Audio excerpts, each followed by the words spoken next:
Every member of Brett Bielema's team has been busy making calls since they were introduced. The new Illinois football staff is making it a priority to re-engage with high schools around the state. WCIA 3's Andy Olson has more. Oakwood football coach Craig and Tuscola coach Andy Romine are more optimistic about the future of Illinois football now than they have been in years. And for them, it all starts with in-state talent. I think that the plan that's in place is the right plan to find success at Illinois, and I really believe that. Some of the better players that have played at Illinois are local kids. I mean, going back to Fred Wakefield at Tuscola, Jay Lehman, All-American, the list goes on and on. Both coaches are ready to rekindle their relationship with the program, and new head coach Brett Bielema after feeling shut out by the previous staff. In 2016, Warriors standout Nick Bates was planning to join Illinois as a preferred walk-on, but after the coaching change that season, Romine called and called but never got an answer from Lovey's staff, which ultimately led Bates to play junior college baseball instead.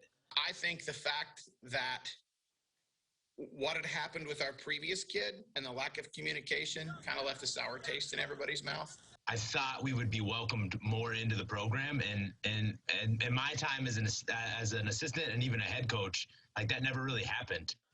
Conversations have been brief, but they've left an impact on those they talked to. Romine spoke with offensive coordinator Tony Peterson about all things recruiting, different tight end sets, and how recent Tuscola grad Hunter Woodard left for the Big 12 after not getting an Illinois offer until late in the process. That's one of the things that Coach Peterson and I talked about. He's like, how did this miss? How did that go? How did that happen? He says, whether we got the kid or we didn't get the kid, like he would be in our office, we would be in your school, we would be in with a kid like that. Illinois will want to get back to times like 2017, where the recruiting class was led by in-state guys, rather than 2020, where not a single one of 13 recruits was from Illinois. Reporting, Andy Olson, WCIA 3 Sports. All right, Andy, thanks. And they have an experienced vet on Bielema's staff when it comes to recruiting. Linebackers coach Andy Boo has recruited coast to coast and will focus his efforts on Western Illinois, just within the state. He's been recruiting for more than 2 decades, even back in the day when they used VHS tapes.